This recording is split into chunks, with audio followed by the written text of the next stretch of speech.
Another opportunity to stand up for women? I'll take it. I don't have male privilege. Women's spaces is a nebulous concept. So if I'm in your space, you're still in a space without men. He thinks he's a feminist. He misgendered me while he was inside me. My pronouns are in my email signature, my Zoom name, my resume, my application, and on my film reel. Are you aware that this kind of behavior makes you unemployable? What I'm saying is if you're looking at me and you're not training your brain to see and respect a non-binary person, you're doing me a disservice. It's not even about what you say, it's about what you think. Everything is about your little world. You're the center of the universe. Earlier this year, I told you that I was microdosing estrogen, so these are some of the things that I've experienced. They made me look into the sun and breathe happy thoughts because I was a wreck.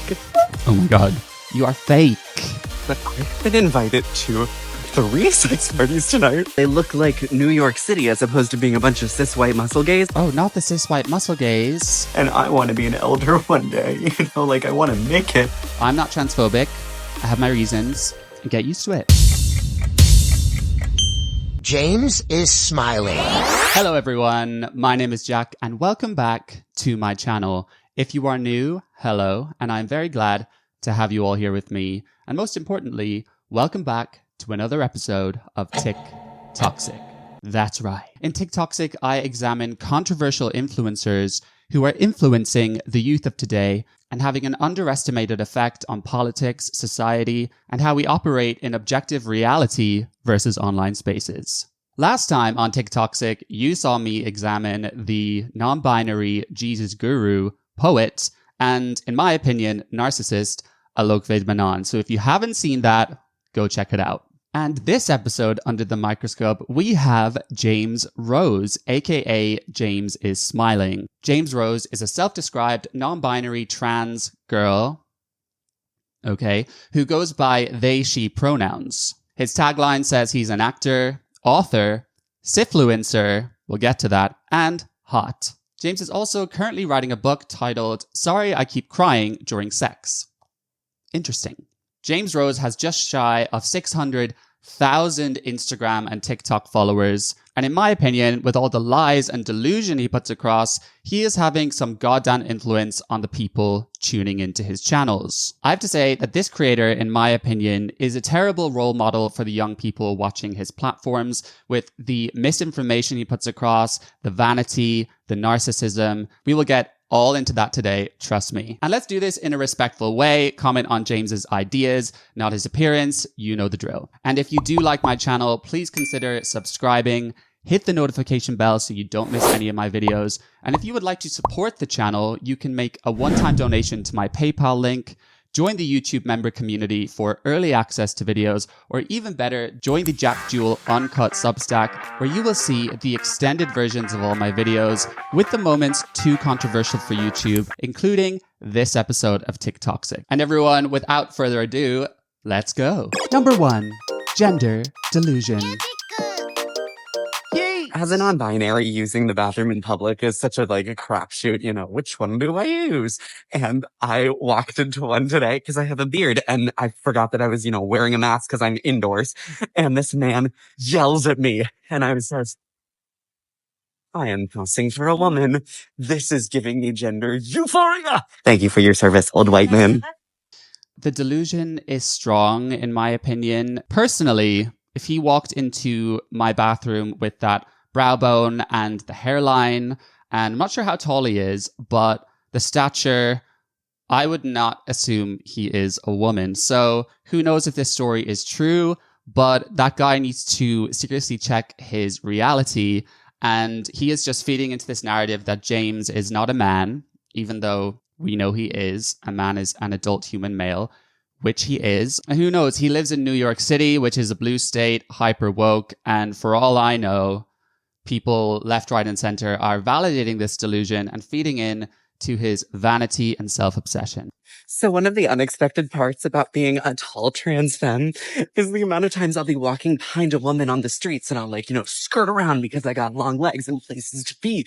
And then they're scared because they think that I'm a man. And I'm like, no, I'm sorry. I'm on your team. Really? What part of you makes you a trans femme other than you are male and you have long hair and you wear clothing, which is sometimes more typical of a female? You have those clicky heels on. He says that he has long legs, so Maybe he is quite tall.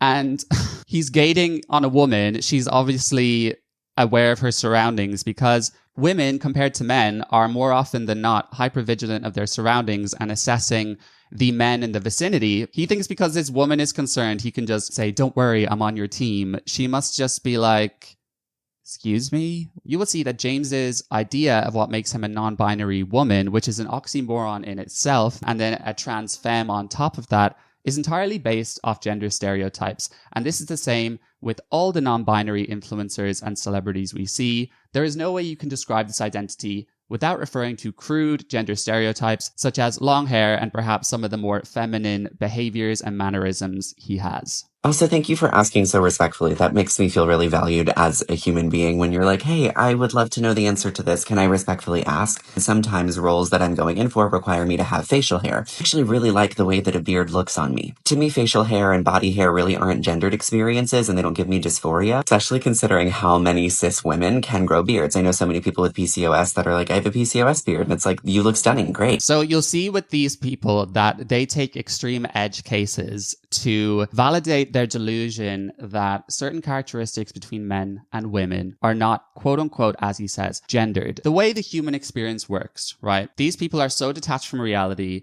that they forget that we are first and foremost animals, mammals, basically designed to procreate. Now, we happen to be highly intelligent, which unfortunately leads people to bizarre ideas by force of mental gymnastics. And, you know, I'm going to take a shot here and assume that James seems like actually quite an intelligent person.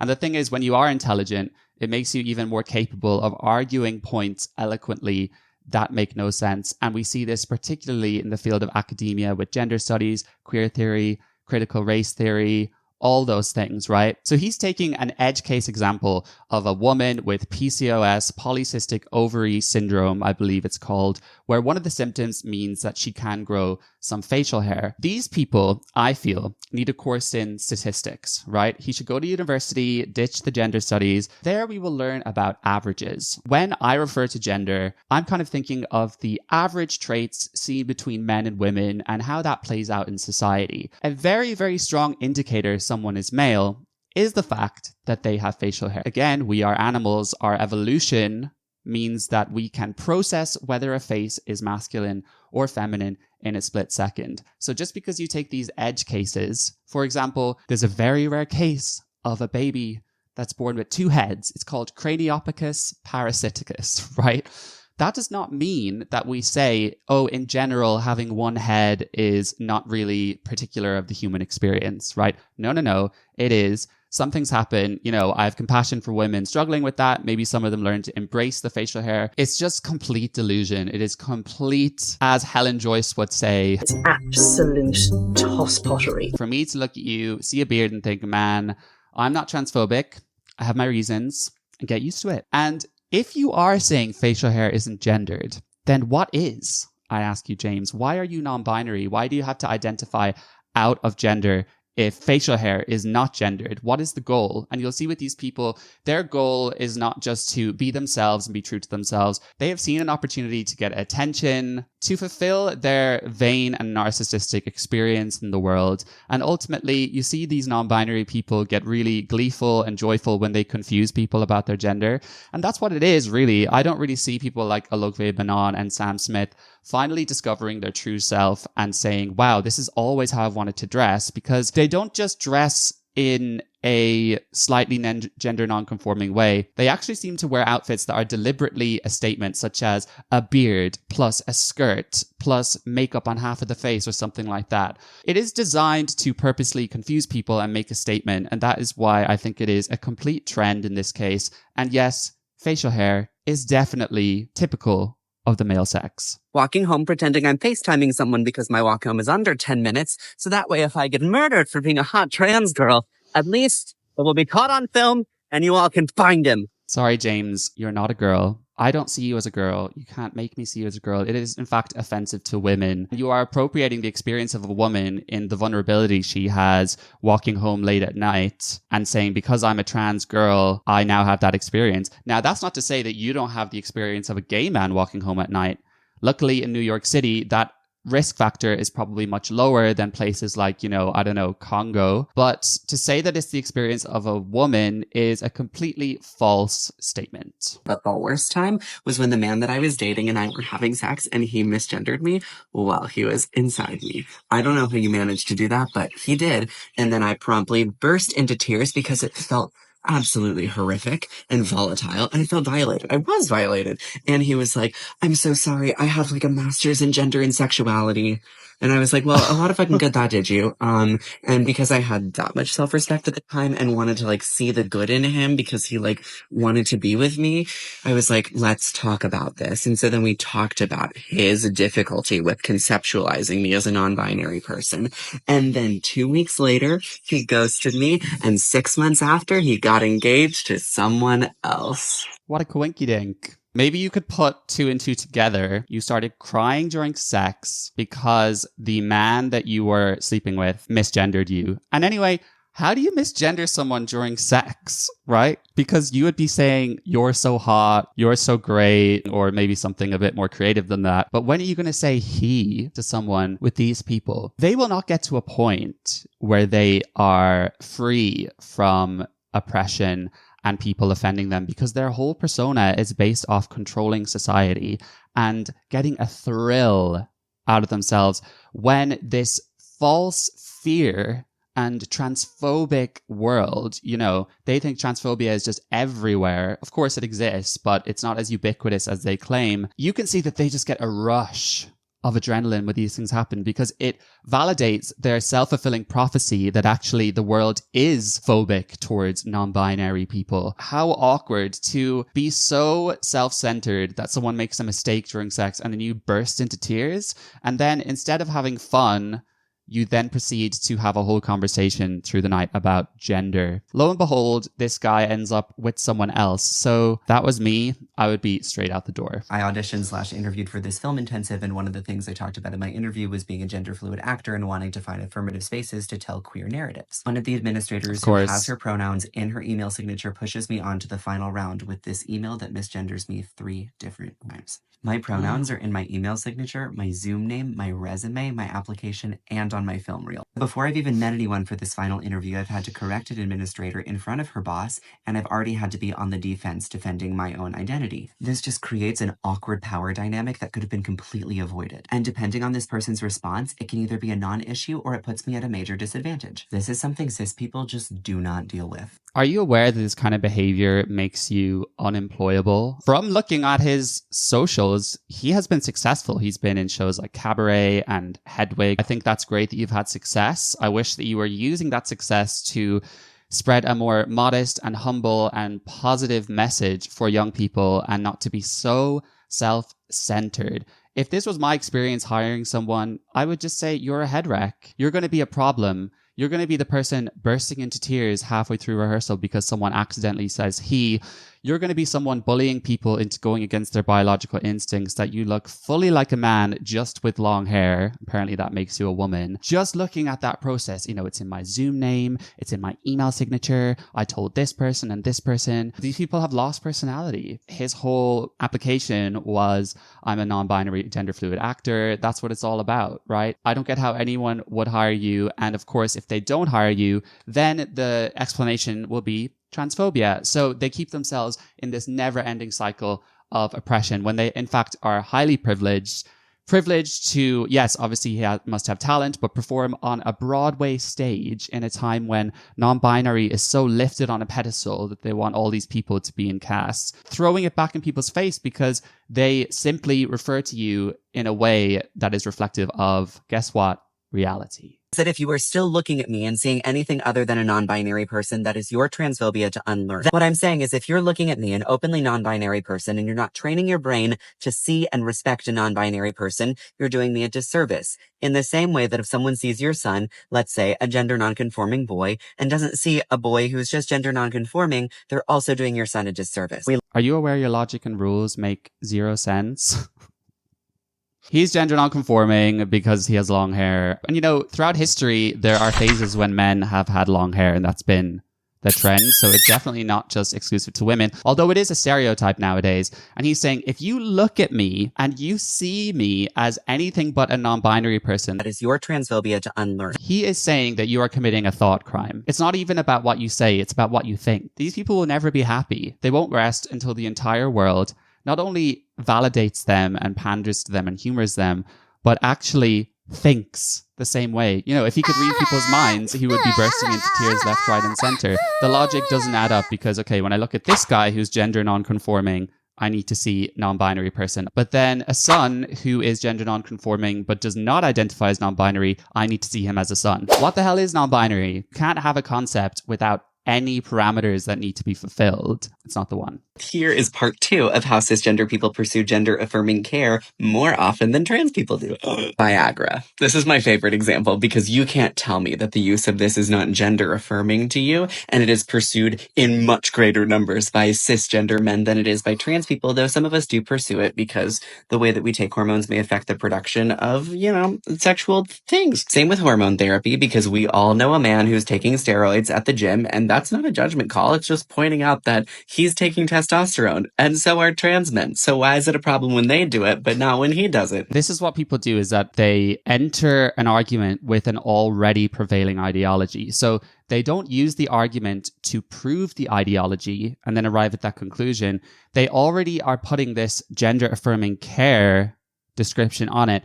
People refute the fact that that concept exists. People refute the fact that giving children puberty blockers and cutting off body parts is not gender affirming. It's actually just mutilation and terrible for their health and not at all what they need to solve their mental health issues and the distress they're in. Calling Viagra gender affirming care, this is just a pill that's taken to restore a male bodily function to the normal level that it's supposed to work at. It's a restorative treatment. Some men take anabolic steroids, which is also, by the way, very unsafe, can lead to heart attacks and all sorts of issues. That is to get more muscly. Men in general have a higher muscle mass, so it is just in line with what their body does more naturally than women. When you take the opposite to what your gender typically has, so if a woman takes a Viagra, that is not gender affirming, it's just dumb. And when a woman takes testosterone, that's not gender affirming, it's just masculinizing her body, whereas in the real world, her body would never have done that naturally. Cross-sex hormones are so bad for you, and I'm not against anyone doing it, but you need to understand that there are very, very bad risks in taking these, and to call them gender affirming is just a complete obfuscation of the risks involved. And we see the same thing with top surgery, bottom surgery. These are names given to procedures to cloud the seriousness and majorness behind them. These are major surgeries. They are removing and mutilating body parts. And to call them top surgery, to call testosterone T, is just a cute way of masking the seriousness behind them. Because a third of our ensemble is non-binary and trans, which is awesome. Sounds like a nightmare. Subscribe to my Substack, Jack Jewell Uncut. This is where you will get my full, uncut, untamed, and unashamed takes too controversial for YouTube, including early access to all videos, a private members chat where you can talk to me, and bonus footage seen nowhere else, including this episode. Day 61 of being a girl. Neither binary restroom is particularly fit for me. Every time I'm called sir in public, I don't respond. Number 7. Leftist crap. No one is not informed enough to speak out. Hot people are working on unlearning fat phobia and being anti-racist. My work there led me to fat liberation, which is a politic I'm also aligned with. Isn't it ridiculous that people are up in arms over the criticism over Taylor Swift, but they're not up in arms over the genocide of Palestine? Those things are not related. How about how trans liberation solidarity with Palestine and Congo and Tigray and Hawaii and Puerto Rico, but we actually need. I need a Xanax. Link on screen and in the description.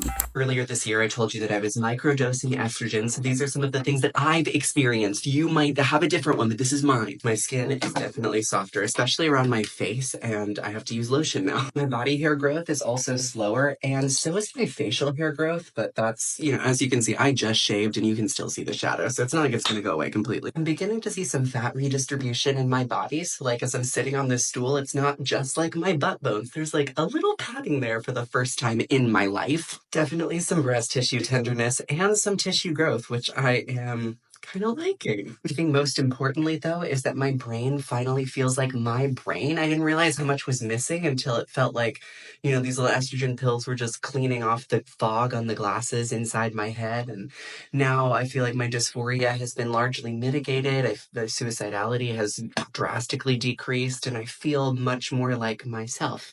Wow. And this is why it's important to call these people outright, in my opinion, because you start with this ideology and then it progresses onto, okay, now non-binary is kind of becoming a bit more fashionable. Okay, what's the next step? I'm going to microdose estrogen. I don't believe that you have gender dysphoria and you absolutely need to do this. That is causing harm to your body. Estrogen is very bad for the male body, right? There are lots of trans people who take estrogen and they're aware of that, but they still accept the risks and whatever. Maybe you do too, but you are giving yourself dysphoria. You are giving yourself mental health struggles because you obsess over your gender instead of just accepting your body for who you are and moving through the world as a man who can do whatever he wants. And to state that now your brain feels right, that is just complete delusional ideology. You're deluded. You're crazy. The estrogen is going to make you crazy. There is no evidence that there is an imbalance in your brain that causes you to be non-binary and now you've leveled it out. It makes no sense. If non-binary people have existed for centuries, why do they have to take hormones to become their true selves? And I mean, good luck to you dating gay men, because if you grow breasts, then, lots of gay men are not going to be into that unless they gaslight themselves into thinking it's more progressive. So I actually have sympathy for him in this scenario because he's got wrapped up in the ideology and now he's causing direct harm to his body, which is just really sad. These people are getting away with murder online. Number 2, misogyny. May be uncomfortable to sit through and to listen to, and I think that's why it's important that we do this. Feeling like trans people are a threat to you in a space like a bathroom or a locker room is actually a version of internalized misogyny, which is not necessarily your fault because it's impossible to divorce our socialization from the prevalence of patriarchy, but it also does mean it's our responsibility to unlearn it for the safety of fellow women, especially trans women. In my experience as a gender educator, the majority of cis women who have experienced violence at the hands of men or just patriarchy or living in today's world see anything that codes to them as remotely masculine, male, etc., and fear it. The difference is when we code trans people as the wrong gender, we're actually doing them way more a disservice than we are protecting ourselves. Because the false media narrative and trope around trans people is that we are predators that are tricking people into thinking that we're something that we're not, which is of course not true. Watch the documentary Disclosure on Netflix if you want more on that. So being uncomfortable with trans people in your space is something that you were taught, and you can unlearn that. It's important to recognize that we can't tell someone's gender by their presentation, by their genitals, by the way that they look.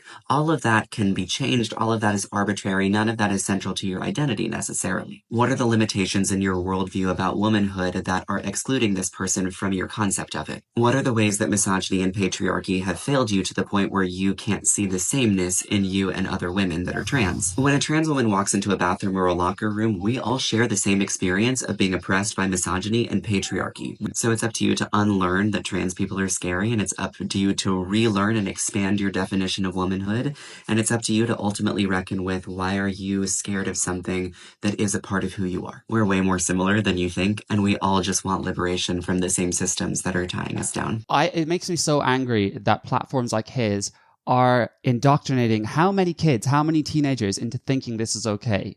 Women are not comfortable with you being in the bathroom because you are men. You are males with penises that can rape women. What's the point in having single-sex spaces if, like you say... It's important to recognize that we can't tell someone's gender by their presentation, by their genitals, by the way that they look. What's the point then? You guys deliberately ignore the sheer holes in your ideology and you gaslight women. How rude and misogynistic. You describe yourselves as a woman, a non-binary woman, whatever that means, and you claim to have the same experience as women under the patriarchy. Let me tell you something, James. You are the new patriarchy.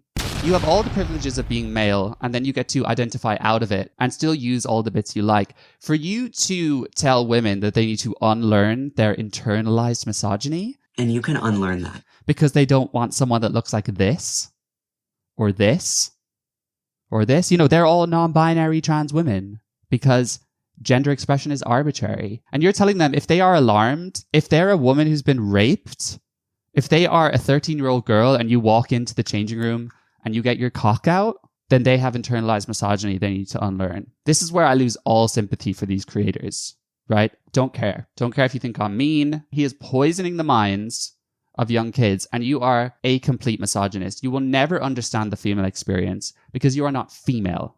I will never understand the female experience, but all I need to know is they deserve their own spaces, right? I don't need to understand more than that. And why are spaces based off gender identity instead of sex? Why? Makes me so mad. I think you have to get really specific about why you want the space and what the space is for, because just like women's spaces is a nebulous concept. Like, what is the purpose of this space for women? A nebulous concept. No, it's not.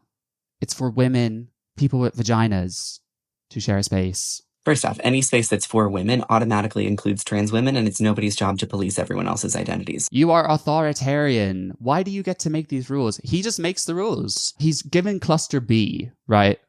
Borderline personality disorder, narcissistic personality disorder. They are allowed run rampant. He is like an abuser. He is like an abuser for a vulnerable woman who ends up believing that she's the problem. And he's doing it en masse. You are a shame to the gay world. You bring us absolute shame. You are safer with trans women than without. But if you're creating a collective space for people who experience misogyny, that's not just women. It's women, it's non-binary people, it's trans men. But then if you specifically want a space without men, a space for non-men, that would include women and non-binary people and a myriad of other genders. And if it's for a bathroom, like, we all shit in the same bucket, go in the stall, do your business, leave. So the population of the space is going to change based off the purpose of that space. And as for the safety of the space, that's dependent on the kind of people, not their individual identities. Any person is capable of causing harm. So if this is a private space, like, what's your vetting system to allowing people in it? And if it's a public space, most of them aren't safe anyway. And that begets the bigger conversation of how do we teach people not to harm each other?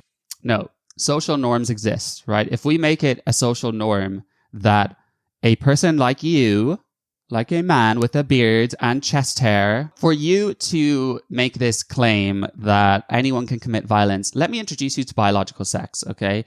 Females are by far more vulnerable physically. They have lower muscle mass, they have weaker bones, they're shorter.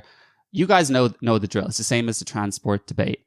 And you have just, I mean, how can someone see this and not just see cult? This is cult behavior and the brainwashing you are inflicting on people. It doesn't even need debunking because it is so fantastical and ridiculous. These people are gender anarchists. This is neo-Marxism because it doesn't just mean we're all equal and we take money from the rich and give to the poor. It means that everything is valid. Postmodernism means there's no truth. So everything's true, but nothing's true. It is a miserable ideology and it is confusing and it is dismantling all we have in society to protect women. And because of you, because of people like you, women will be raped and assaulted.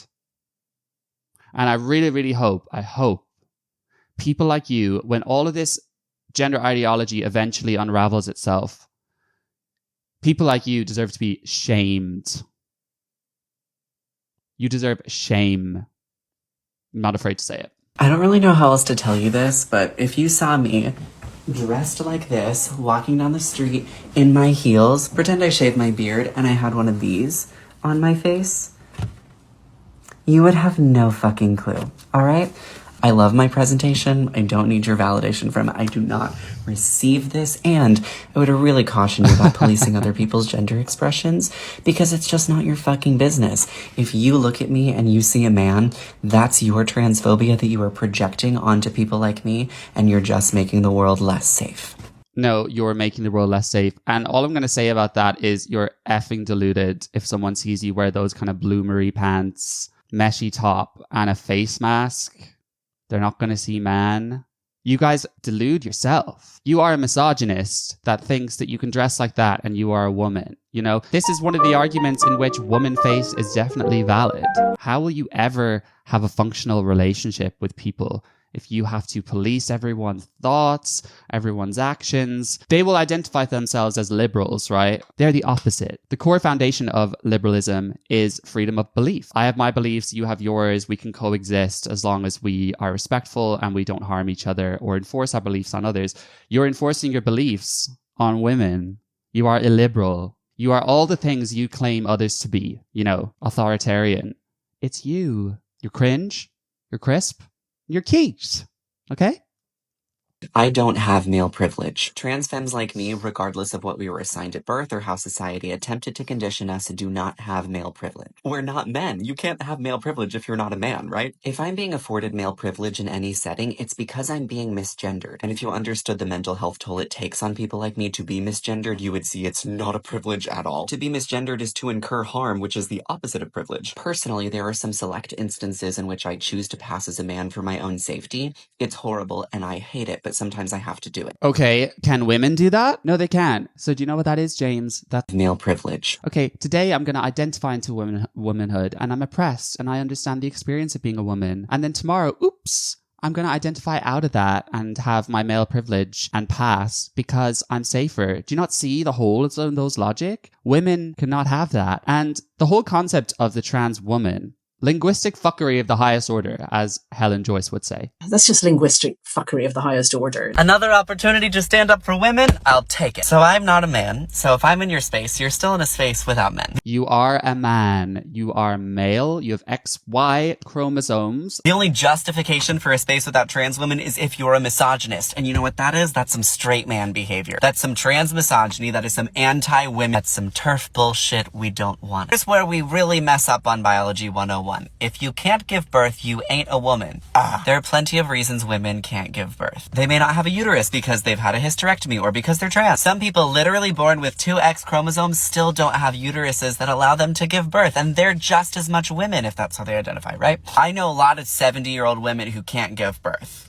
Does that mean they're just not women anymore? Bioessentialism is ugly, it's tacky, it doesn't look good on you. Go change. He thinks he's a feminist and female inclusive. Are they idiots or are they just so indoctrinated? Surely they know that what we're talking about is complete shite. Everyone knows that the normal bodily function of women is to be able to give birth. And if they have to get a hysterectomy, of course that doesn't no longer make them a woman, Their body is still of the developmental pathway to produce large gametes, eggs. That's what a woman is, okay? If someone gets one of their ovaries removed or they're infertile because they have a certain condition, because I don't have eggs. Oh, well, some women don't have eggs, ergo I can be a woman. No. A implies B is not the same as B implies A. This gets at the heart of the issue of trans misogyny, and it validates really this inside joke we have in the trans community that trans femmes like me are hyper visible, whereas trans masks are invisible. So it tells trans femmes like me that my femininity will never be enough to be accepted and that my womanhood is somehow invalid. So it's anti-trans, but also anti-femininity and anti-women. So it's trans misogynistic. Oh my God. I'll give him something. He's good at, arguing his complete shite. You're a contortionist of language, James, and I'll give you that, right? You could probably bully a woman who doesn't know much about this into submission. And of course you would, because, like I said, you're a misogynist. And they always catch themselves out, right? Because he says trans femmes are more visible than trans masks. Why is that, James?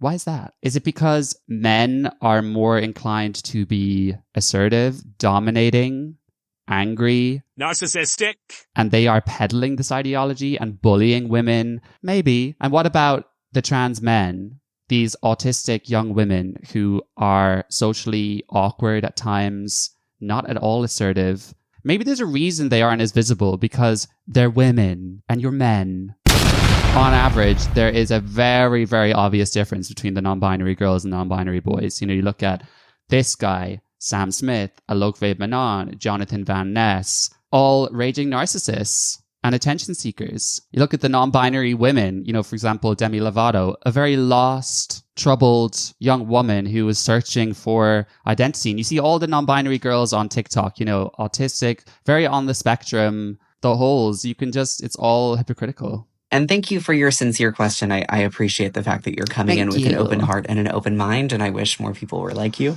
That is just, I find that so sickening.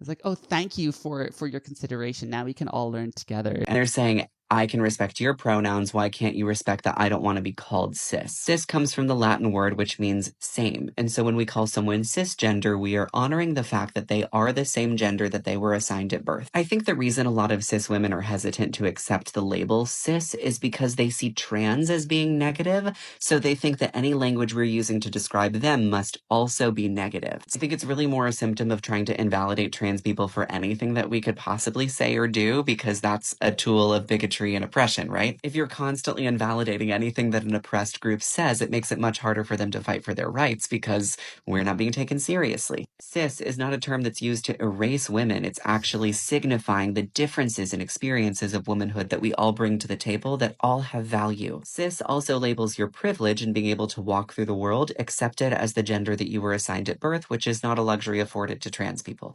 Everything's about you. Everything is about your little world. You're the center of the universe. We're the oppressed ones, so you need to follow our rules or else you're transphobic and bigots. He's like, cis is a term that's been used, blah, blah, blah, blah. Well, let me introduce you to the term woman. An adult human female. What about that term? You have to call us by all the things we want to be called, and you have to actually see us the way we want to be seen. Otherwise, you're perpetuating thought crime, which is your bigotry and transphobia, and your internalized misogyny, which you need to unlearn. And if you don't accept words like cis, you are just contributing to the problem. That's true. Being born a woman in a patriarchy is not a privilege. You are absolutely oppressed by being a woman, and no one's denying you that. The privilege is to be born cisgender. The privilege is to identify with what you were assigned at birth because the world is built to accept you. You don't have the same barriers to healthcare, housing, social acceptance, pay grades that transgender people do. Even though you may not have it great because you're a woman, you don't have it twice as bad because you're trans. I bet he couldn't give any evidence of those non-privileges trans people have. Actually, you have immense privileges because, first of all, you're a man, so you have the physical advantage over women. You are gay, which is lifted on a pedestal nowadays in cities like New York. You're also non-binary, which is lifted on even a higher pedestal.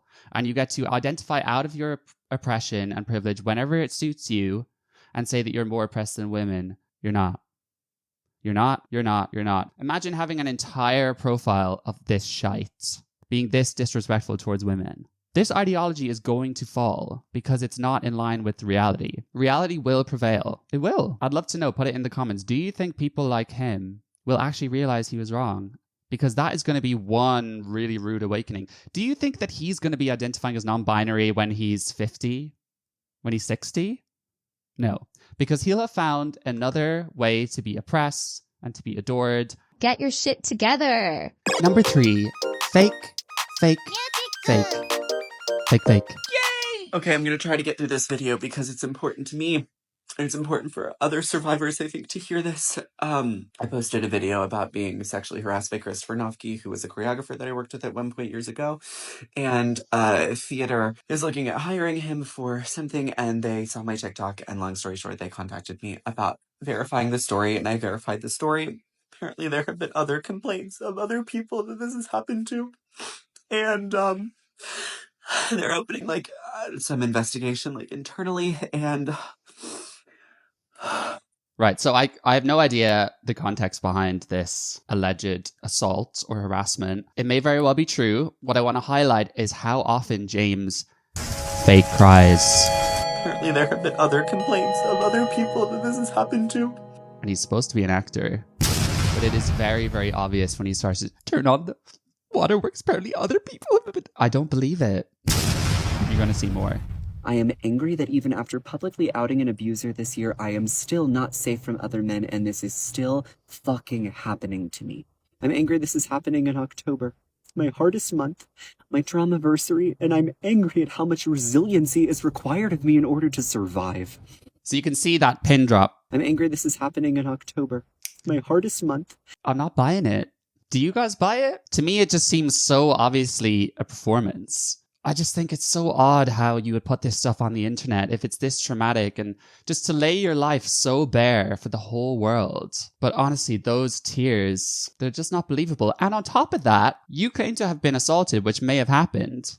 And then you just don't understand women's concerns. I don't have male privilege. Women's spaces is a nebulous concept. So if I'm in your space, you're still in a space without men. And you can unlearn that. You say you're not safe from any man. Does it include the non-binary men? No, I'm sure if they identified as that, then you would automatically not be at risk. Pot, kettle, black. Yes. That sometimes I get very overwhelmed by the state of the world. I feel an immense weight and responsibility, but I find it very hard to be a public figure right now because I'm so under the microscope. And so doing this show has been a little bit of an escape for me to be able to go, God, I just need to center my own art for a minute. Just all of it is so self-centered. They create their own problems. I've created this platform. I have hundreds of thousands of followers and I'm just feeling such pressure. It reminds me of that Aslan gal. She's like, I just find it so hard being public. It's like, well, why are you public then? It's never good enough. Now this next one, you have to be ready for this. Get your popcorn. I found out that Donald Trump used me and my gorgeous friend Dylan in his most recent advertisement, and I saw it. And I kind of fell apart.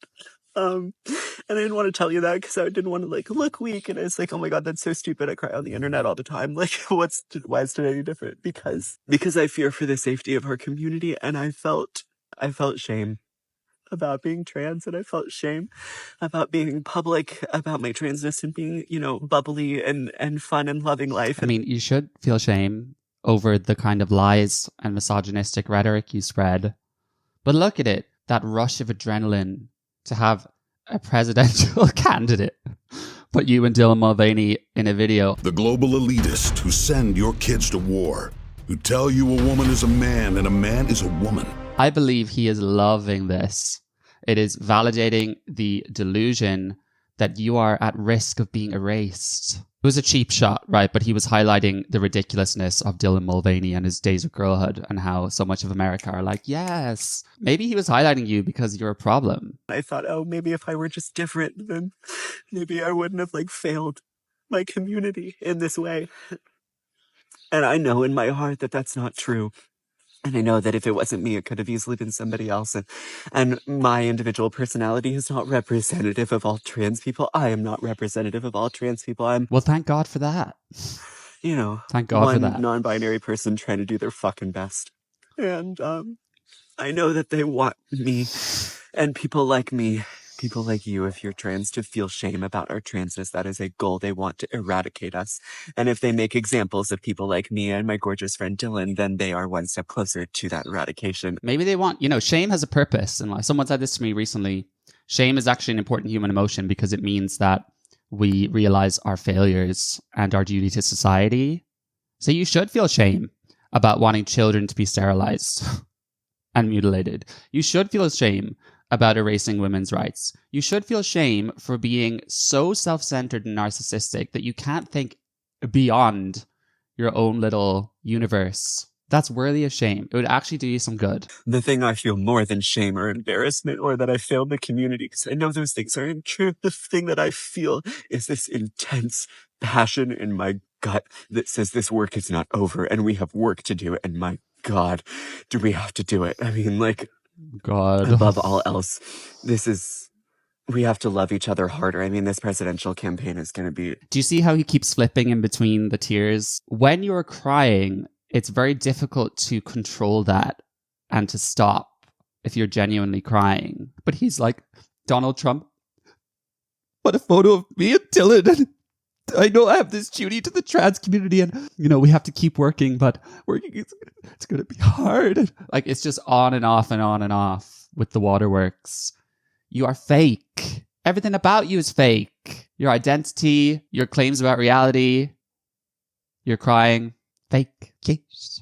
I'm just predicting it's going to be horrible. Not only for James personally, maybe for me personally, who the fuck knows, but for trans people. And we are going to have to hold each other in community tighter than ever. And my only goal...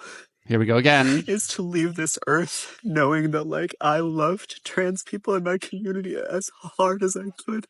And I did everything I could have to further our acceptance, to further trans equality, that I used every possible opportunity to say I love trans people and we are beautiful and we are wonderful and we are part of the fabric of society that makes life worth living. I would never just say I love all gay people, for example. Just every demographic, you have some great people and you have some assholes. I'm sorry to say it, there are many, many trans activist assholes. In fact, maybe the majority of the activists, not just all the people who identify as trans. Some are great. He wants to do a service to trans people. Well, you're actually doing them a disservice because you're making them look like crazy people. You're making you guys look like misogynists, child abusers, self-centered idiots. And you're also stoking fear in them by false claims that they are under attack, which is going to make them even more anxious and self-centered and isolated. So you're the opposite of what you claim to be. Because my life is worth living. It does not feel like it in this moment when the former president of the United States is using my videos against my will as an ad campaign to anti-trans stuff. You love it. But I know that my life is worth living, and I know that every trans person is worth living too. Oh, look, he actually popped out one teardrop. You know, like, how long is this video? And if I try really hard, I can kind of bring some water to my eyes. It's so hard. I don't buy it. And I want you to know that no matter how hard they attack us, I will always love us twice as hard, and I'm not the only one. That is cult language. I love you, they're against you. It is the hallmarks of an abuser, an emotional manipulator, and a cult. That's my not fun video. Hug your trans family tighter today. I just got off the phone with Jordan. They helped me. They made me look into the sun and breathe happy thoughts because I was a wreck. So I love you. Oh my God. Why would you put that online? You are so desperate for sympathy. Not afraid to say it. Sorry. Number 4, oversharing. What's worse, the fact that I left my apartment at 10 p.m. for a hookup, or the fact that I have to walk through Times Square in order to get there? Good morning, everyone.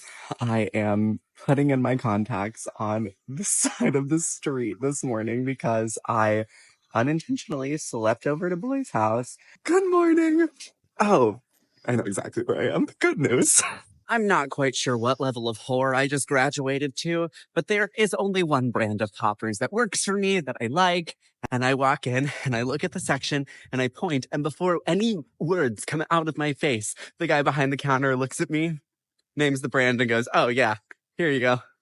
I was not planning on having sex with this person. I am so glad I did, though, because it just hits different with like another non-binary person. And I don't think I've ever been on a date with another non-binary person and had sex with them. Like, we finished and I was like, whoa. And they were like, whoa.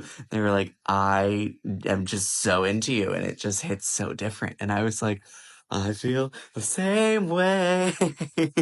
Well, I'm glad they have each other. Oh my God. It just hits so different because your ideology is so hot. Like, that's literally what it is. And look, I'm a sexually liberal person. If someone doesn't want monogamy, you know, you do you. I don't judge it. I think on average, it's not the healthiest behavior for men or women. I think you have more stability in your life if you do commit yourself to one person, build a life together. That's just me, but I don't want to shame anyone or stop anyone from doing it. It's just so weird that he shares all of this online. Is there any facet of his life that is not online? Like the poppers? It's just cringe more than anything. Listen, y'all, it is 6:39, and despite my best efforts, what's your name? You know, it reads as such a cope because it's this gay culture of fucking around, hookups, being a little slut. Oh my God, I'm such a slut that I don't even know the guy's name that I just had sex with. A lot of it reads as, you know, someone who is lonely and not able to commit. They're looking for comfort and validation that that is okay when maybe he knows deep down that it's not serving him. Right? Hi, I'm James, and this is a day in my life living with syphilis. They review my labs and tell me I'm going to get one penicillin shot because all STIs are either curable or manageable. The shot really hurt, but I'm grateful for access to modern medicine, and now I'm going to put my coat back on and head out into the world to literally never have sex again. Welcome to Syphilis TikTok, where I answer all your pressing questions about an 18th century venereal disease that I managed to contract. And I am here to answer, how long do you have to be, I'm assuming abstinent, in order to get well and not transmit syphilis? And I will tell you the answer. He's absolutely loving it. This is interesting because there is a culture in the gay community where STIs are just so normalized. And in some ways, I think it helps to remove stigma so that people don't have fear of going to a clinic and getting help, right? So I think that's good. But then it kind of overcorrects itself and makes it too normalized in that you have syphilis and you're actually proud of that. Welcome to Syphilis TikTok. And you call yourself on TikTok and Instagram a syfluencer. That is very strange. Not only am I alive and well, I still have not had sex in 2023. Believe My it or not. God. I know. That was one of the best group experiences. I'm in the center of this room being pleasured in ways that I didn't even know existed. The guys there all look very different. You know, they look like New York City as opposed to being a bunch of cis white muscle gays, which I love. Oh, not the cis white muscle gays. They are the bottom of the food chain now in the gay community in these liberal cities. It's just prejudice. Because I'm attracted to all sorts of people. So that's gay culture for you. Like, a man can literally come inside you and you can be like, I don't know, does he like me? And we get reinforcements. We got new boys coming in through the door. Okay, so that is not gay culture. It's an element of a certain group of people in gay culture. But I'm not happy with you saying to the world, this is gay culture. This is such a cope. This is such a cope for unhealthy behavior and leading to loneliness and inability to, give someone a chance long term. And he's putting on the internet so people can lift him up. That's my assumption. This has never happened to me before, but I've been invited to 3 sex parties tonight. Party number 1. Big success. I just left number 2. Not as good as number 1. It's not an achievement for a man to go to a gay orgy. Some gay men will stick it in anything. Some men are gross. They are sex addicts. Big success. Documenting an entire night going to 3 different sex parties, and it is, I think, a negative representation of the gay community and gay culture. Oversharing to the nth degree. Like, do you have any dignity? You want to keep some things private? There are also tons of people who think trans and non-binary people like me are not attracted and will never find love, or that we're like sterile. There's so many misconceptions. After getting dicked down by half of New York, I'm here to tell you that we are... Your non-binariness is just an identity. Number 5, harm to kids. In my school, it was always like 3 Ashleys and 4 Madisons and like 2 Jakes in every class. And they would become like Ashley P and Ashley R. You know what I mean? Raise your hand if you see an issue with that. That's what I thought. Just kidding. That's basically what transition looks like for a lot of young trans kids. It's social transition, not medical transition. When you're 8, you're changing your clothes and your hair and maybe your pronouns. Note the double standard and note how it feeds a political agenda and resistance. It is so not the same.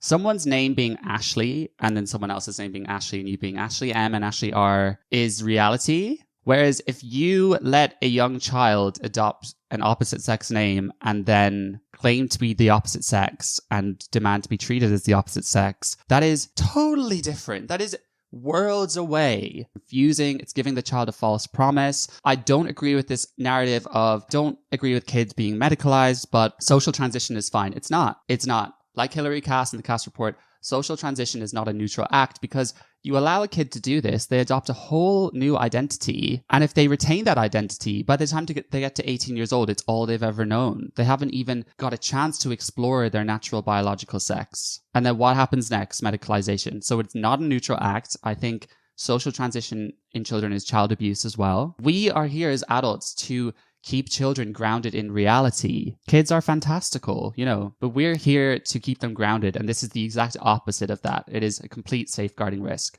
I imagine that your husband's skepticism comes from the right-wing media narrative that's been pushed that puberty blockers are somehow harmful or not well studied, which is a way they're trying to fearmonger you into agreeing with anti-trans laws and ideas. Honestly, as much as I hate to say this, I understand how he got there, because everyone gets really nervous about what they think are new medical things, and they're like, but the risks. Puberty blockers have been around so long. Oh my God, we're so nervous to stop children's development.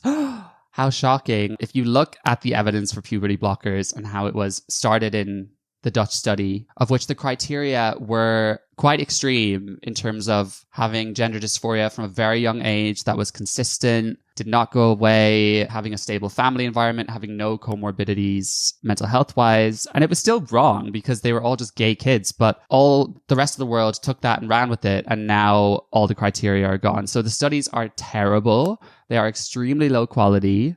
They don't show that there's any evidence for children undertaking this. And they've just like flown under the radar because they were used primarily for precocious puberty in cisgender children. In fact, they still are. The majority of people that are on puberty blockers in the US right now are cisgender young people. Blockers are well studied, and we have lots of empirically supported data that says this is a safe medical intervention for young people. And It's just a common trans activist talking point that's so easy to debunk.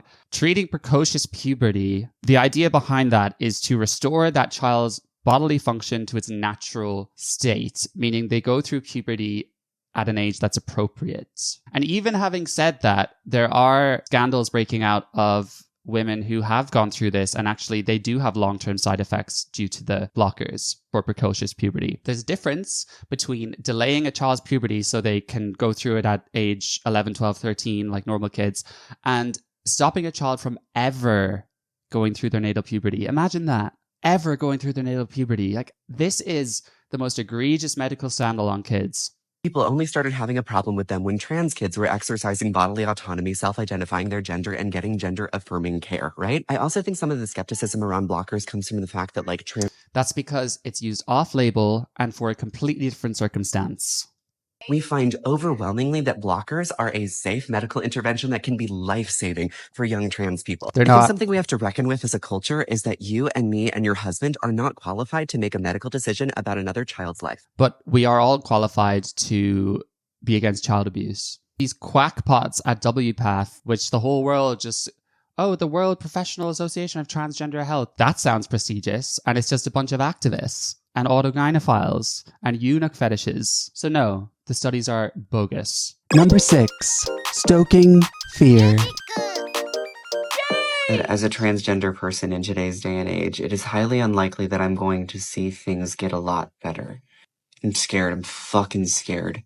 We don't have many elders to talk to and ask, you know? What did it feel like, you know, when you were 27 and talking to hundreds of thousands of people on the internet and getting just the most vile comments every day and just being hated for your existence? All right, well, at least I deserve to be pretty because I'm struggling with it. And I want to be an elder one day, you know, like I want to make it. Oh my god. The hyperbole is off the charts. You will make it. Again, fake crying. You do a disservice to the very people you pretend to protect.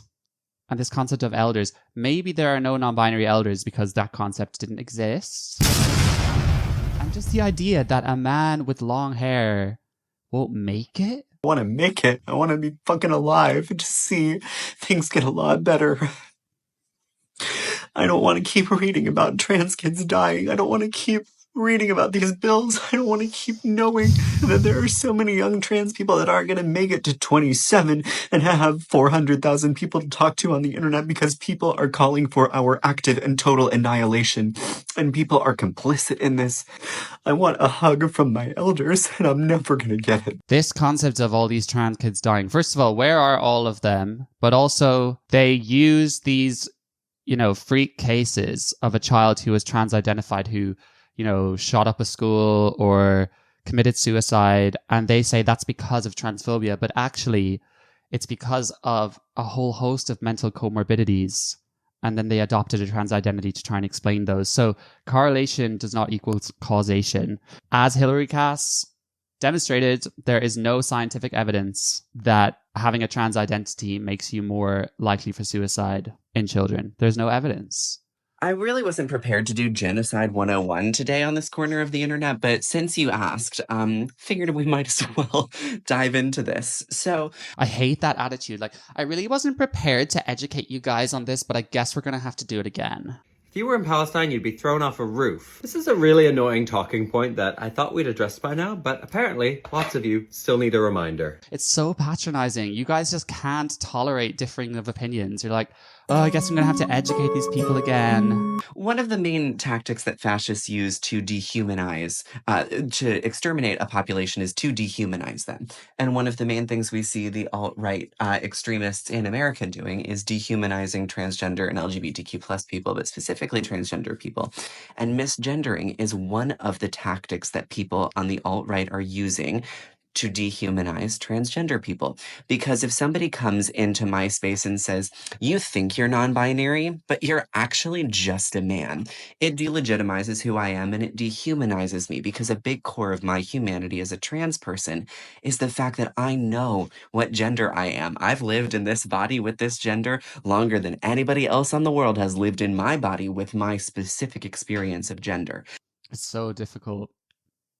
It's so difficult. You are aware that in this world, people have all sorts of crazy ideas about themselves, about other things that are wrong. Many scientific theories that have since been debunked, those people thought they were right. Just because you think something doesn't make it true. And if someone acknowledges you as a man, which you are, that's actually humanizing you, because males are human. But you're actually just a man. And the utter audacity to compare your experience being misgendered to that of a genocide to people who suffered the Holocaust is just disgusting. It's just wrong on so many levels. Even if they extinguish every single trans person on the face of the earth right now, another one will be born tomorrow.